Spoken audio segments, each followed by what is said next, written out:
হবে। আপনাদের সমস্ত কেস একজন সুপারভাইজিং অফিসার মনিটর করবে, যাকে আমরা নিয়োগ করেছি।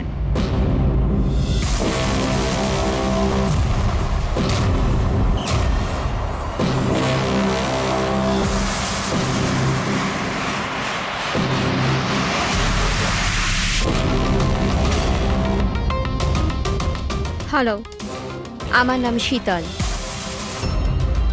আজ থেকে শীতলই আপনাদের মনিটর করবে। মনিটর করবে মানে? মানে এইটা হলো যে আপনাদের কেসের যাই অ্যাক্টিভিটি হোক সেটা শীতল আমাদের বলবে। আপনাদের কেসগুলোর সমস্ত খবরাখবর রাখবার অধিকার থাকবে শীতলের।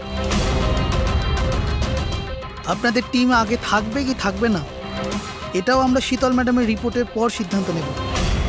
দেখুন, আজ পর্যন্ত আপনারা যা চেয়েছেন করেছেন, কিন্তু এখন সিচুয়েশন বদলে গেছে। আজ থেকে আপনাদের সমস্ত কেসে শীতলকে ইনভলভ করতে হবে।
দেখুন, আমার কাজের ধরন কিছু আলাদা, আর আর আপনাদেরকে আমার কাজ ফলো করতে হবে। তার মানে আপনি এটা বলতে চাইছেন যে আজ থেকে আপনি আমাদের বস?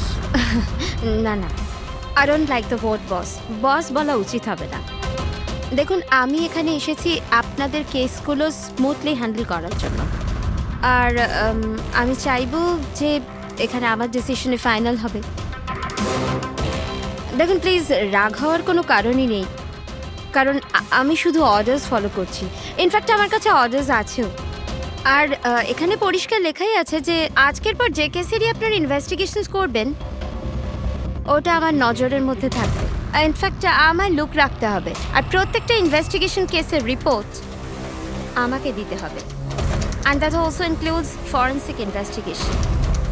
আর এখানে এটাও লেখা আছে যে কোনো সাসপেক্টের সাথে যে কোনো ফিজিক্যাল ভায়োলেন্স করার আগে আমাকে জিজ্ঞেস করতে হবে। আর দেখুন, হ্যালো এসিপি প্রদ্যুমান। আচ্ছা ঠিক আছে, আমরা আসছি। ওকে, দুটো খুন হয়েছে, আমাদের বেরোতে হবে। এত তাড়াতাড়ি বেরোবেন আপনারা? ফাইন্ড আউট করবেন না যে ওই কলটা ফ্রড নাকি সত্যি সত্যি মার্ডার হলো কিনা, এভাবে বেরিয়ে যাবেন? শীতল দেবী, আপনার কথা ভালো লেগেছে, কিন্তু ব্যাপারটা হলো দুটো খুন যেখানে হয়েছে আমাদের তাড়াতাড়ি সেখানে যেতে হবে। হ্যাঁ, আপনাকে সব রিপোর্ট আমরা পাঠিয়ে দেব। আপনাকে তো রিপোর্ট করতে হবে। Let's go.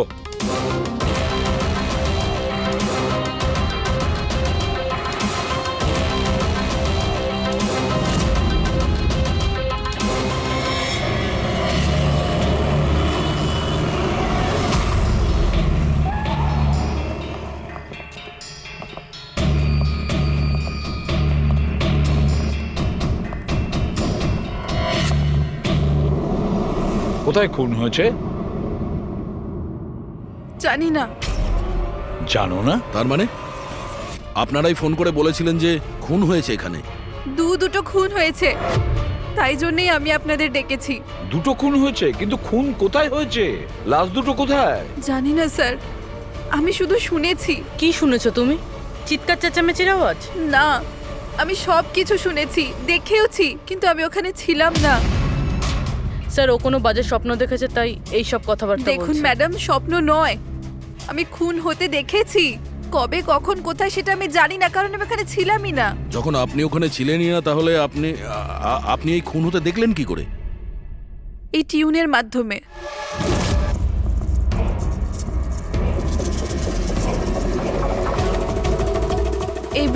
অনেক বৃষ্টি হচ্ছে, আশেপাশে গাছ আছে আর একটা ভাঙা বোটও আছে। এই এই ড্রামটায় কেউ এই লোকটাকে টেনে নিয়ে যাচ্ছে, আর এই বিটটাতে ওই ওই লোকটা ওকে পাথর দিয়ে মাথায় মারছে। আচ্ছা, তুমি ওদেরকে খুন হতে দেখেছো মিউজিকের পার্ট শুনে? এটা হয়নি তো যে এগুলো তোমার শুনে কিছু ভেবেছো, আন্দাজ করেছো? স্যার, আমি গেস করিনি। এই মিউজিকে আমি দেখতে পাচ্ছি। কিন্তু মিউজিকে খুন হতে দেখা কিভাবে সম্ভব? ম্যাম, অনন্যার শরীর খারাপ তাই এরকম কথা বলছে। আপনি কে? স্যার, আমার নাম লতা, আমি এখানকার ম্যাট্রন। আমি ওকে ছোটবেলা থেকে চিনি, যখন থেকে ও অরফেনেজে এসেছে। কি অসুখ হয়েছে অনন্যার? স্যার, ওর সিনেস্থেসিয়া আছে। সেনেথেসিয়া? ম্যাম, একটা কন্ডিশন আছে। নর্মাল কন্ডিশনের মানুষরা মিউজিক শুনতে পায়, কিন্তু এই কন্ডিশনে মানুষ মিউজিক শুনতে শুনতে ভিজুয়ালও দেখতে পায়, আর মিউজিক শুনতে শুনতে ভিডিওর মতো দেখতে পায়। আপনি তার মানে বলতে চাইছেন যে অনন্যা সাউন্ড দেখতে পায়? Yes sir. কি করে? আপনি চোখ বন্ধ করুন আর ইমাজিন করুন ড্রাম বিট শুনতে পাচ্ছেন। নিন, কল্পনা করছি। আপনি কি দেখতে পাচ্ছেন? ড্রাম বিটের আওয়াজ শুনতে পাচ্ছি, কিন্তু আমি কিছু দেখতে পাচ্ছি না। এটা নর্মাল কন্ডিশনে হয়, কিন্তু সিনেস্থেসিয়াতে মানুষ মিউজিকের সাথে নিশ্চয়ই কিছু না কিছু দেখতে পায়। যেমন কিছু মানুষদের দেখতে পায়, রং দেখতে পায়, বা যে কোনো কিছু দেখতে পায়। তার মানে এই মিউজিকের পার্ট শুনে তুমি ওই খুন দুটো হতে দেখেছো? হ্যাঁ। আমার মনে হচ্ছে যে অনন্যা মিউজিক শুনে যেটা দেখছে ওটা আসলে নেই। ও ওটাকে ভিজুয়ালাইজ করছে, যেমন আমরা স্বপ্নে দেখি। কিন্তু স্বপ্নতে যেটা আমরা দেখি সেটা ভিজুয়ালাইজ করি, কিন্তু সেটা সত্যিকারের হয় না। স্যার না, স্যার আমি যেটা দেখছি সেটাই বাস্তব। যেটা আমি দেখছি সেটা খুব ভয়ঙ্কর, যেন আমি টিভিতে কাউকে মার্ডার হয়ে যেতে দেখছি। আর দুটো আলাদা আলাদা মিউজিকে দুটো আলাদা আলাদা খুন হচ্ছে, একটা পাথর দিয়ে হচ্ছে আর একটা ক্রোবার দিয়ে। আচ্ছা, আর একটা খুনের ব্যাপারে তুমি কিছু বলতে পারবে? খুনটা কোথায় হয়েছে, তার আশেপাশে কোথায় কি ছিল, খুনি কে, কি করছিল?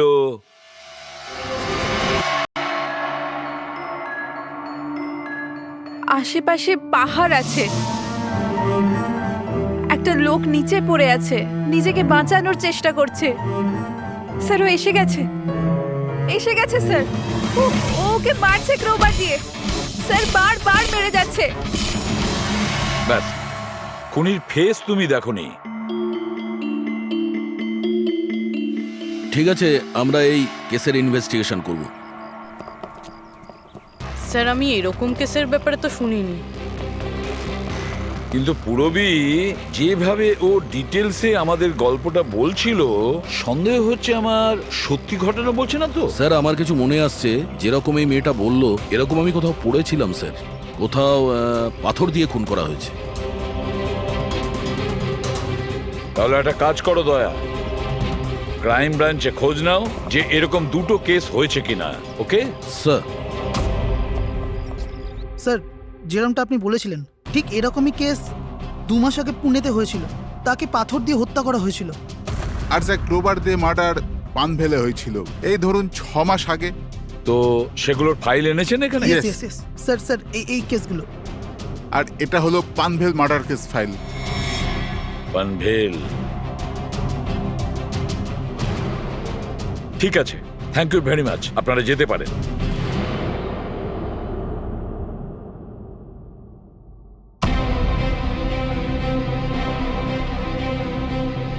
আমি খুন হতে দেখেছি, আশেপাশে গাছ আছে আর একটা ভাঙা বোটও আছে।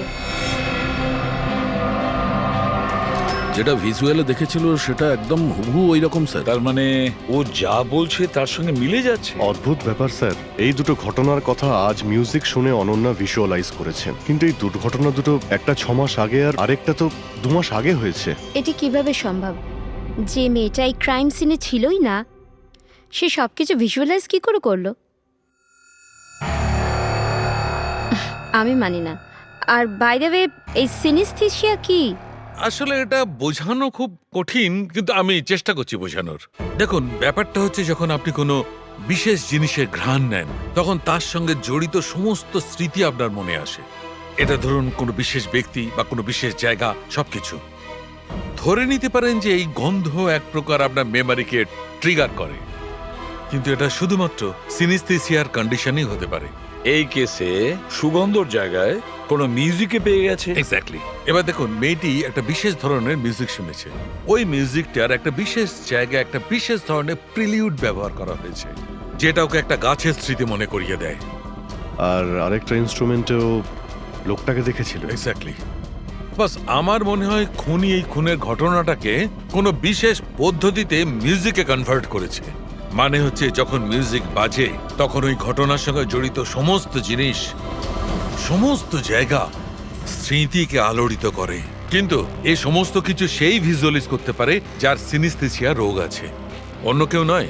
আর এইটাই ওই অরফানেজের মেট্রনও বলেছে। আপনাদের কাছে সব কিছু অদ্ভুত লাগছে না? যাই হোক, কেস সলভ করা আমাদের কাজ। স্যার, হতে পারে এই খুনিরও এই সিনেস্থেসিয়ার অসুখ আছে, আর ওই এই মিউজিক রেকর্ড করেছে, কারণ এই মার্ডার আর ক্রাইম সিনের ব্যাপারে ওই জানে। কিন্তু জানতে কি করে পারবো যে এই মিউজিকটা কম্পোজ করে ইন্টারনেটে কে আপলোড করলো? আর সেটা খুঁজবই বা কি করে স্যার? ফেডরিক, ইন্টারনেট খোলো, দেখো ইন্টারনেটে এই পার্টিকুলার মিউজিক পিসগুলো যেগুলো দুটো কেসে আছে সেগুলো কোথাও আছে কিনা।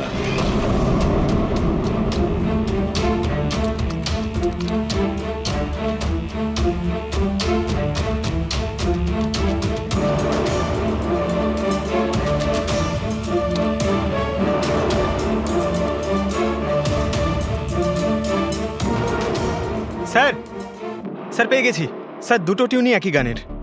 একটা ইন্ডিয়ান টিম বানিয়েছে। ডেকে নাও ওই ব্যান্ডের লোকেদের। Okay sir. ওকে, আপনারা আপনাদের ইনভেস্টিগেশন করতে থাকুন, আমি একটা অন্য কাজ সেরে আসছি।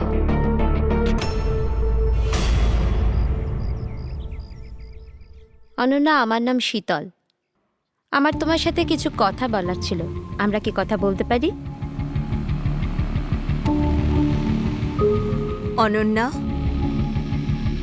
দেখো অনন্যা, আই প্রমিস বেশি সময় নেব না, ব্যাস 5 মিনিট।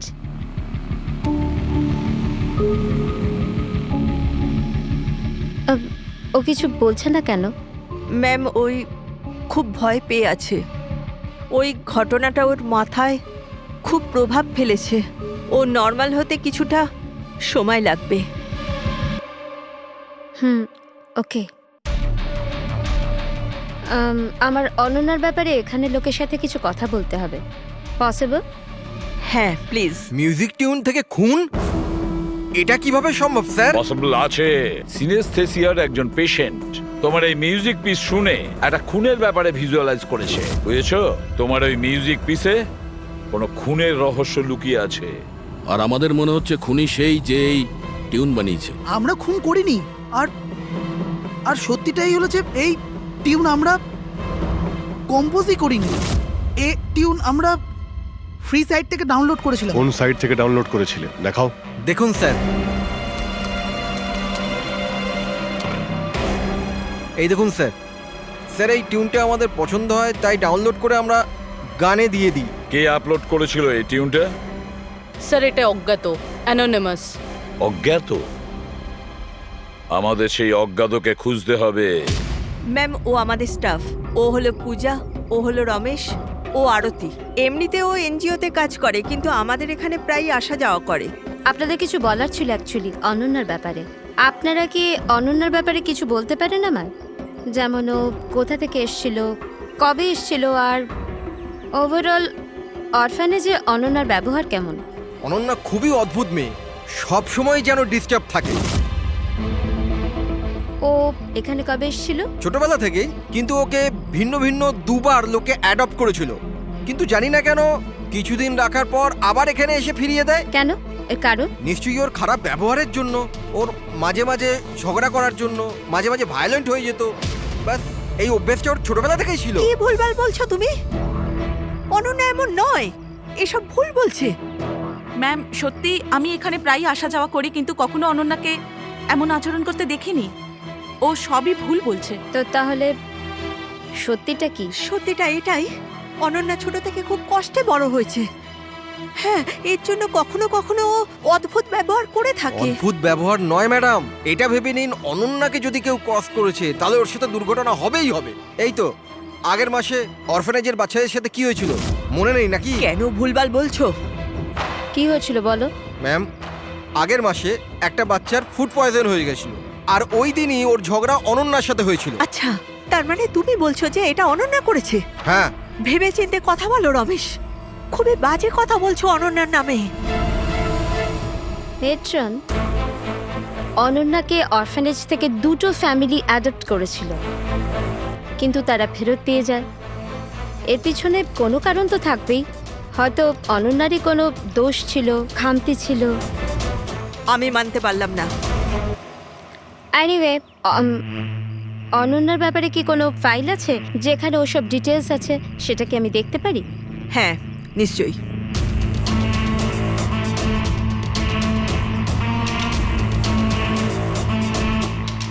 এই নিন। Thank you.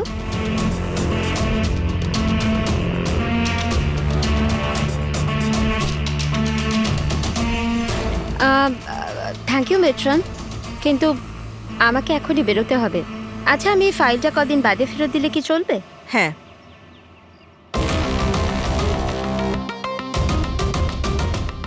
হ্যালো, আমাকে যাদের সিনেস্থেশিয়া আছে না, ওনাদের সাথে দেখা করার আছে, আর ওদের ব্যাপারে কিছু জানার আছে। এই 3 জনের সিনেস্থেশিয়া আছে। 1 মিনিট, আপনাদের কিছু দেখাতে চাই আমি।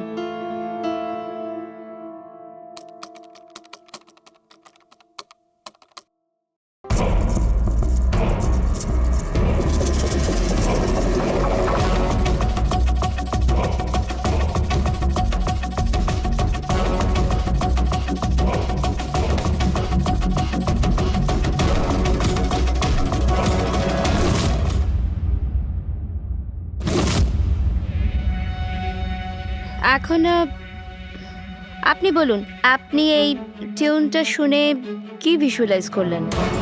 ম্যাম, আমি একটা বড় ঘাস ভর্তি মাঠ দেখলাম, সেখানে গরু ঘাস খাচ্ছিল আর সূর্য পরিষ্কার দেখা যাচ্ছিল। আমি একটা নদী দেখলাম, ওখানে নৌকো ছিল, আর আমি দেখলাম কিছুজন আগুন জ্বালিয়ে বসেছিল। ইন্টারেস্টিং। চলুন, আপনাদের মধ্যে আপনি বলুন, আপনি কি দেখলেন? শহর শহর দেখেছি আমি, ওই ভিড়ভাট্টার জায়গা আর উঁচু উঁচু বিল্ডিং, আর ওগুলোর উপর বিজ্ঞাপনের লাইট লাগানো। ইন্টারেস্টিং। 3 different interpretations. ভালোই হলো, আপনারা দেখলেনও আর নিজেদের কানে শুনলেনও। 3 জন যাদের সিনেস্থেশিয়া আছে তারা একই টিউন শুনেছিল, কিন্তু 3টে আলাদা ভিজুয়ালস দেখলো। আর ওই মিউজিক শুনে খুন হতে দেখেছে। এক্স্যাক্টলি। দুনিয়াতে একজনই মানুষ আছে যে এই মিউজিক টিউনটাকে খুন দিয়ে ইন্টারপ্রেট করেছে। কে? খুনি নিজেই। আর ওই খুনি আর কেউ নয়, অনন্যা। হোয়াট? এটা আপনি কি বলছেন? ওই মেয়েটা নির্দোষ? দেখুন এসিপি স্যার, কেস প্রমাণ দিয়ে সলভ করা হয়, ভাবনা দিয়ে নয়। আর আমি ভাবনায় বয়ে যাওয়ার ভুল করিনি। আমি অরফানেজে গিয়েছিলাম, আর ওখানে গিয়ে জানতে পারলাম যে অনন্যাকে 2টো ফ্যামিলি অ্যাডপ্ট করেছিল, কিন্তু ব্যাস কদিন পরেই 2টো ফ্যামিলি অনন্যাকে অরফানেজে দিয়ে গিয়েছিল। আর ওই 2 জন লোক ওখানেই ছিল যাদের মার্ডার হয়েছিল আর যারা অনন্যাকে অ্যাডপ্ট করেছিল।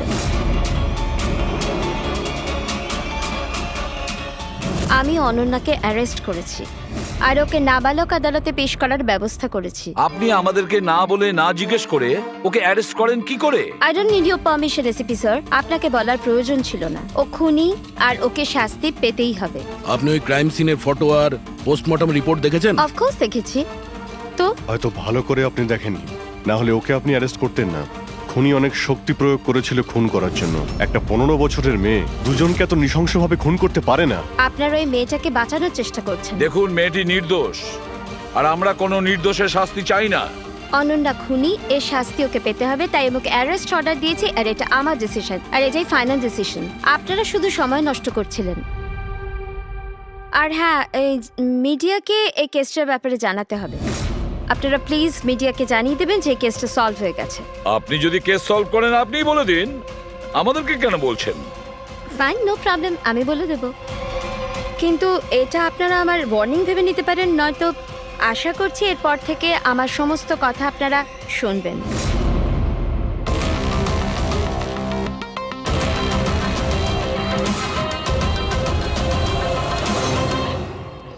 আপনারা এটা জেনে খুবই খুশি হবেন যে এই কেসটা সলভ হয়ে গেছে।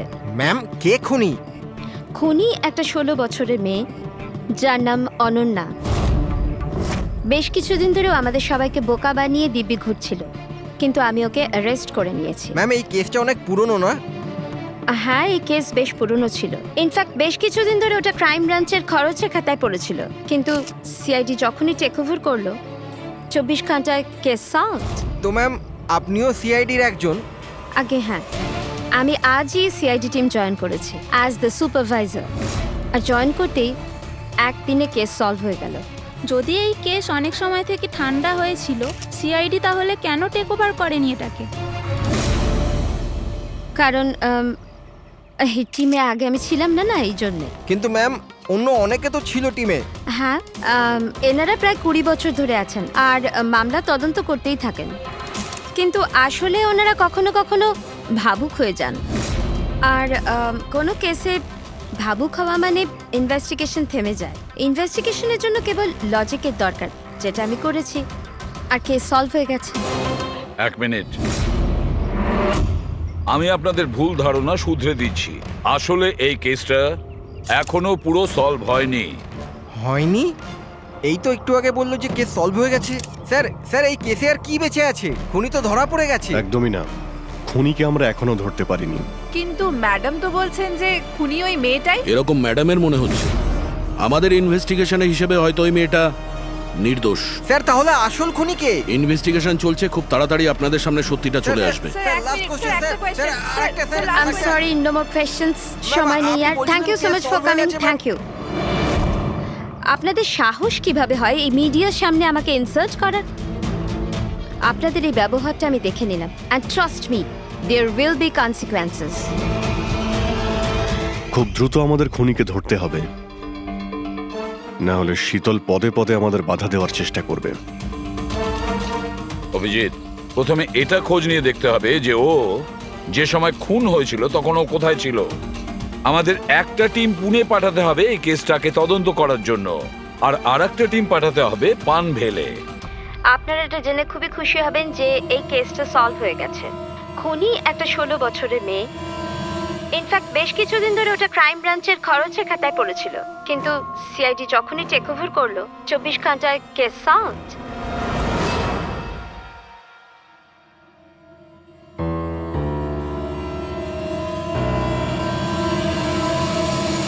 দেখুন, 23শে ফেব্রুয়ারি বিকেল 4টে থেকে 7টার সময় অনন্যা কোথায় ছিল? সাধারণত তখন বাচ্চারা বাইরে যায় খেলতে, আর 9টার মধ্যে চলে আসে। আচ্ছা, অনন্যা অরফানেজ গিয়েছিল না বাইরে?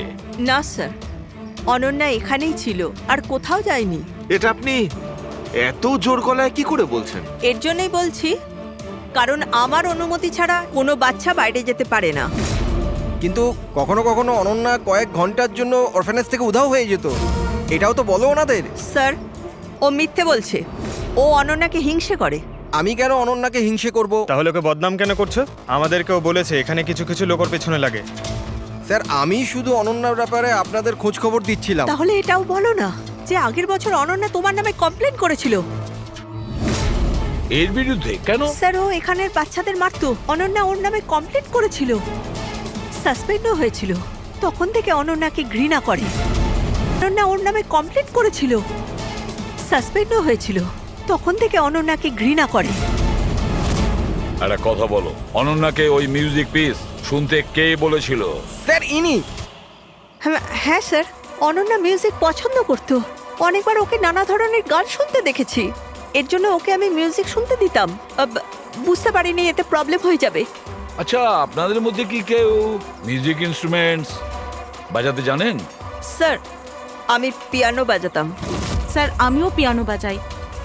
আচ্ছা একটা কথা বলুন, যেদিন পুনেতে খুন হয়েছিল সেদিন আপনারা কোথায় ছিলেন? আমরা সব বাচ্চাদের নিয়ে পুনা গিয়েছিলাম। সেদিন আপনারা সবাই পুনাতে ছিলেন? কি ছিল ওখানে? ওখানে একটা ইভেন্ট ছিল তাই। স্যার, হ্যাঁ, এরা প্রত্যেকে সাধু সাজার নাটক করছে। একটা কাজ করি আমরা, এদের প্রত্যেকের কম্পিউটার চেক করো, দেখো কে এই মিউজিক পিস বানিয়েছে আর আপলোড করেছিল। কারণ যে এই মিউজিক পিস বানিয়ে আপলোড করেছে না, সেই খুনি হতে পারে।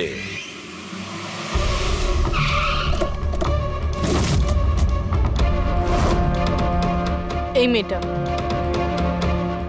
এখানে 2 মাস আগে এসেছিল। হ্যাঁ ম্যাম, এই 2 মাস আগে একটা এনজিও ইভেন্ট অর্গানাইজ করেছিল, তো ওই ইভেন্টে ও ডান্স করতে এসেছিল। ও খুব ভালো ডান্স করেছিল sir. She is a very talented girl. আর ওই দিনই এখানের আশেপাশে একটা খুন হয়েছিল। খুন তো হয়েছিল স্যার, কিন্তু যে জায়গায় খুন হয়েছিল সেটা এখান থেকে প্রায় 1 ঘন্টার রাস্তা হবে। আর এই ইভেন্ট ওই দিন কটার সময় শুরু হয়েছিল? 5টার সময় শুরু হয়েছিল, রাত প্রায় 8টার সময় শেষ আচ্ছা, হয়েছিল। আপনাদের কি মনে আছে এই মেয়েটা পুরো সময় ইভেন্টেই ছিল নাকি এখান থেকে অন্য কোথাও গিয়েছিল? এই মেয়েটা 6টার সময় স্টেজে উঠেছিল আর ইভেন্ট শেষ হওয়া পর্যন্ত স্টেজেই ছিল। স্যার, মেডিকেল রিপোর্ট অনুযায়ী খুন 3টে থেকে 6টার মধ্যেই হয়েছে। এই দেখো, এটা হচ্ছে সেই জায়গা যেখানে খুন হয়েছিল, আর এই জায়গায় ইভেন্ট ছিল। এখান থেকে এখানে পৌঁছানোর জন্য মিনিমাম 1 ঘন্টা লাগে। স্যার, হতে পারে ও দুপুরবেলায় বেরিয়ে গেছিল, খুন করে তারপরে ইভেন্ট জয়েন করেছিল। আরে না না ম্যাম, এরকম কিছুই হয়নি। অ্যাকচুয়ালি ইভেন্ট শুরুর আগে আফটারনুনে রিহার্সাল ছিল, আর ওই মেয়েটা ওখানে 4টে পর্যন্ত ছিল, আর এরপর 5টা থেকে সমস্ত স্টুডেন্ট ব্যাক স্টেজে এক জায়গায় হচ্ছিল। 4টের সময় রিহার্সালে ছিল, হ্যাঁ। আর 5টার সময় ব্যাক স্টেজ। Yes. আর একটু আগে আপনি বললেন 6টার সময়ও স্টেজে ছিল। যদি এটা হয় তো অনন্যা খুন কি করে করবে? আর যদি অনন্যা খুন না করে থাকে তাহলে খুন করলোটা কি? সমস্ত রিপোর্ট আর এভিডেন্স তৈরি করার পর আমার মনে হচ্ছে যে অনন্যা নির্দোষ। আপনার কোনো অবজেকশন? No your honour. কিন্তু স্যার, এনার কাছে পুনে মার্ডার কেসের এভিডেন্সের রিপোর্ট আছে। পানভেল মার্ডার কেসে নির্দোষ প্রমাণ করার কোনো এভিডেন্স বা কোনো রিপোর্ট নেই। এরকম হতে পারে যে অনন্যা অরফানেজ থেকে বেরিয়ে গিয়েছিল আর মার্ডার করে আবার ফিরে গিয়েছিল। It can be possible, right sir? আপনার কাছে যদি কোনো প্রমাণ থাকে তো প্লিজ দিন, যাতে এটা প্রমাণ হয় যে যখন খুন হলো অনন্যা পানভেলে ছিল। দেখুন, এভিডেন্সেস আর সাক্ষ্য প্রমাণ অনুযায়ী এই কেসটা ডিসমিস করে দেওয়া হচ্ছে। অনন্যাকে দয়া করে ছেড়ে দিন।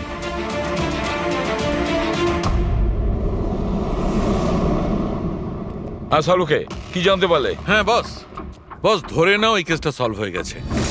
শীতল আমাদের ডেমনস্ট্রেট করে দেখিয়েছিল যে সিনিস্থেসিয়ার দুটো আলাদা আলাদা রোগী একই ধরনের মিউজিক শোনার পরে আলাদা আলাদা ইন্টারপ্রিট করে থাকে। হ্যাঁ বস, আমি আমার বন্ধুর থেকে সবকিছু জেনেছি, যে এই ব্যাপারে এক্সপার্ট। ও আমাকে অন্য কথা বললো। নতুন কি আপনি জানতে পেরেছেন? এমন দুজন ব্যক্তি যারা সিনিস্থেসিয়ারই পেশেন্ট, এক ধরনের মিউজিক শোনার পরেও একই ধরনের রিয়াক্ট করে। এটা কিভাবে হতে পারে স্যার? হতেই পারে পুরবি, যদি দুজন রোগীর মধ্যে রক্তের সম্পর্ক থাকে তাহলে হতে পারে। ও শীতল যা বলেছিল সেটাও ঠিক ছিল, কিন্তু সম্পূর্ণভাবে ঠিক ছিল না। কিছু রেয়ার কেসে এরকমটা হয়, যেমন আমার বন্ধু বলেছে। হ্যাঁ, কিন্তু দুজন রোগী যদি একই পরিবারের হয় তবে। কাকা, জ্যাঠা বা ভাইও হতে পারে। না না, ইমিডিয়েট ফ্যামিলি মেম্বারই হতে হবে, যেরকম মা বাবা, ভাই বোন। তা কেন? সেটা এই কারণে ফ্রেডি, কারণ এটা একটা জেনেটিক অসুখ। বাস মেডিকেল জার্নাল থেকে আমি এরকম কিছু আর্টিকেল বার করছি, এসব তোমাকে দেখাচ্ছি। আরো কেউ আছে যে অনন্যার মতো ওই দুটো মিউজিক পিসের ওপর একই ভিজুয়াল দেখতে পায়, যেটা অনন্যাও দেখে? আমি আপনাদের কি করে ধন্যবাদ জানাবো? আপনারা আমায় জেল যাওয়া থেকে বাঁচালেন। আমরা শুধুমাত্র সেটাই করেছি যেটা আমাদের ডিউটি, অপরাধীদের জেলের ভেতরে আর নিরপরাধীদের মুক্তি। কিন্তু আসামিটা কে? তোমার কোনো আত্মীয়। আমার ফ্যামিলি মেম্বার? হ্যাঁ অনন্যা, কারণ তোমার কাছে যে ধরনের ভিজুয়ালস এসছে সেই ধরনের ভিজুয়ালস তার কাছেই যেতে পারে যার সঙ্গে তোমার রক্তের সম্পর্ক আছে, আর সেই এই ধরনের মিউজিক বানিয়েছে। কিন্তু স্যার আমার ফ্যামিলি মেম্বার কি করে হতে পারে? আমি তো অনাথ না। আছে কেউ যাকে তুমি চেনো না? তাহলে জানতেও চাই না। ছোট থেকে আমার স্বপ্ন ছিল যে আমার পরিবারের সবাই আসবে আর আমায় এসে নিয়ে যাবে, আমরা একসাথে আনন্দে থাকবো। আর আপনারা বলছেন ও কোনো খুনি। আমরা তোমাকে শুধু সেটাই বলছি যেটা সত্যি। অনন্যার নামের প্যাকেজ এসেছে, দরজার বাইরে রাখা ছিল।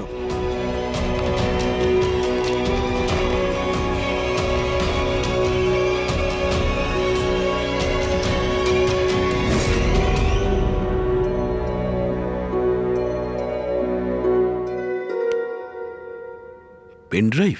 পঙ্কজ,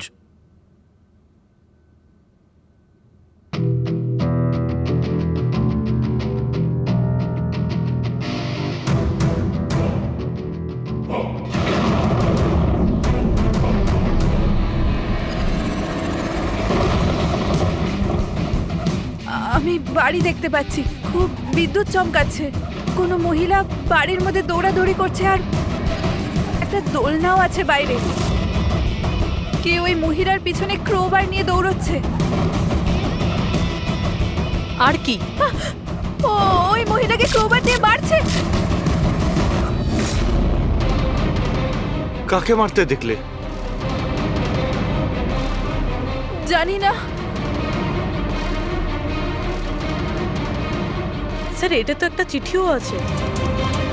আনিয়া, এটা তোমার ভবিষ্যৎ। তুমি যা দেখেছো তোমার সাথে তাই হবে, এটাকে কেউ আটকাতে পারবে না। এই মিউজিকের সাথে অনন্যা যেটা দেখেছে, কেউ ওই মহিলাকে মারতে চলেছে। আর একটা বাড়ি আছে, বাড়ির সামনে বিদ্যুৎ চমকাচ্ছে আর আর দোলনা আছে। আর স্যার খুনি খুন ক্রোবার দিয়ে করে। এতদিন আমরা ভাবতাম খুনি আগে খুন করে তারপরে মিউজিক বানায়, কিন্তু এখানে তো উল্টো। প্রথমে খুনি মার্ডার প্ল্যান করে, তারপরে মিউজিক বানায়, আর তারপরে মিউজিক অনুযায়ী খুন করে। আমি আমি মরতে চাই না, প্লিজ আমায় বাঁচিয়ে নিন। অনন্যা, ঘাবড়িও না, তোমার কিচ্ছু হবে না, আমরা আছি না তোমার সাথে। সবার আগে ওই খুনিকে খুঁজতে হবে, যে কোনো ভাবেই হোক। কিন্তু যদি খুনি ওর পরিবারেরই একজন হয় তাহলে খুঁজবো কি করে? ওকে খোঁজার আগে আমাদের এটা জানতে হবে যে 16 বছর আগে অনন্যাকে অরফানেজে নিয়ে এসেছিল কে। হয়তো জানতে পারে অনন্যার ফ্যামিলি সম্পর্কে। আপনাদের কিছু মনে আছে কে ছিল যে অনন্যাকে এখানে রেখে গেছে? না, মনে তো নেই। 16 বছর আগে কেউ ওকে বাইরে ছেড়ে চলে গিয়েছিল।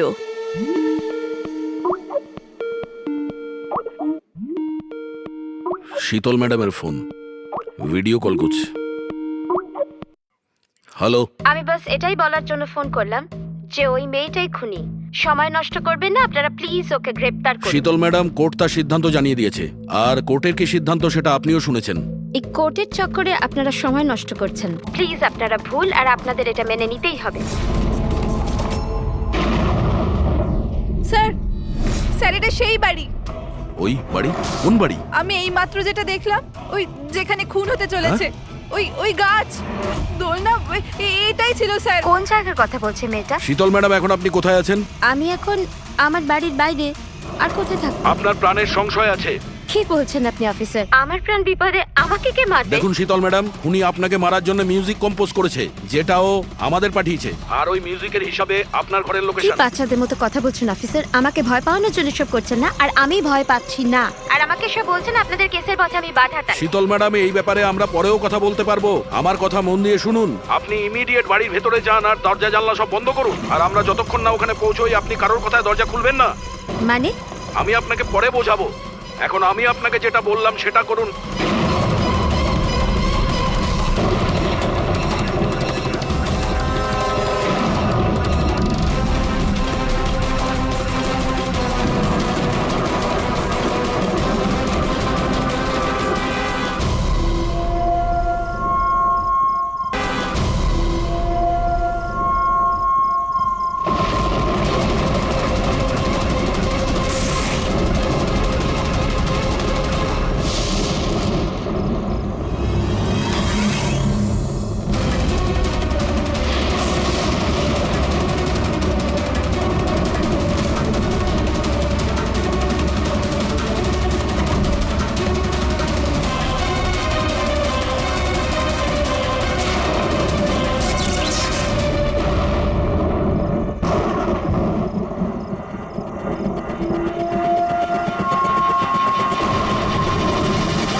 কে তুমি?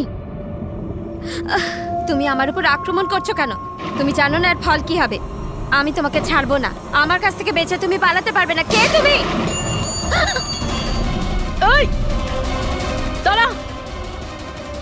ওকে ওকে স্যার।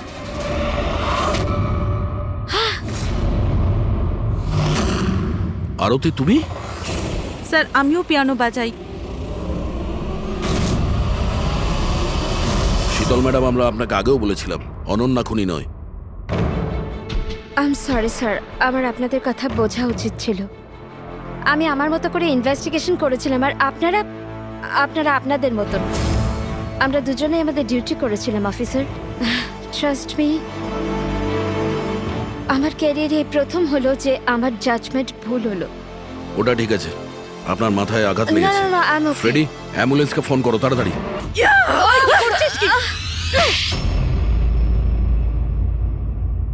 শীতল ম্যাডামের ওপর হামলা করেছো কেন তুমি? আমার মেয়েকে বাঁচানোর জন্য। কোন মেয়েকে বাঁচানোর জন্য? অনন্যাকে। অনন্যা আমার মেয়ে হয়। শীতল তাকে জেলে পাঠাতে চলেছিল, এই জন্য আমি ওকে শিক্ষা দিতে চেয়েছিলাম। আর খুন কেন করেছো? 17 বছর আগে যখন আমি প্রেগনেন্ট ছিলাম,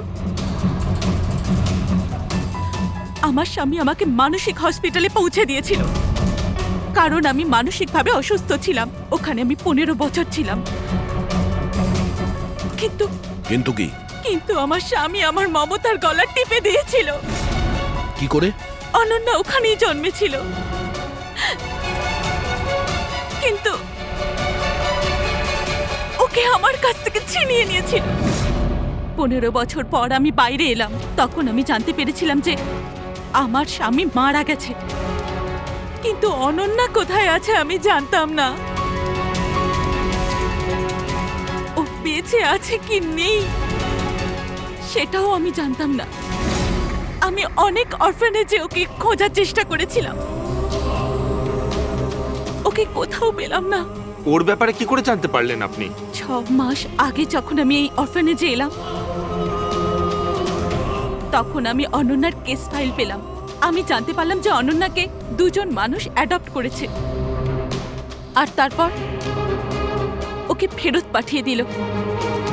কিন্তু যখনই আমি জানতে পারলাম যে অনন্যার সিনেস্থেশিয়া আছে আর ও সব দেখতে পাচ্ছে যেটা আমি মিউজিকে প্ল্যান করেছিলাম, তখনই আমি রিয়েলাইজ করলাম যে অনন্যা আমারই মেয়ে। এই জন্য আমি 2 জনকে খুন করে দিলাম। আমি ওই মানুষগুলোকে ঘেন্না করি যারা অনাথ বাচ্চাকে অ্যাডপ্ট করার পরেও তাদের ফিরিয়ে দিয়ে যায়। আমি অনন্যাকে সবকিছু বলে দিতে চেয়েছিলাম, কিন্তু আপনাদের অনুসন্ধানের ফলে আমি থেমে গেলাম, কেননা আমার মনে হলো যে আপনারা অনন্যাকে সন্দেহ করবেন। এই জন্য আমি চিঠি পাঠিয়ে আপনাদের মন অন্যদিকে ফিরিয়ে দেওয়ার চেষ্টা করেছিলাম, কিন্তু আপনারা আমার প্ল্যানকে ভেস্তে দিলেন। যে মেয়েকে পাওয়ার জন্য তুমি 2টো জীবন নিয়েছো, এখন সারা জীবন ওই মেয়ের থেকে দূরে থাকতে হবে তোমায়, জেলের ভেতরে, কাল কোঠরিতে।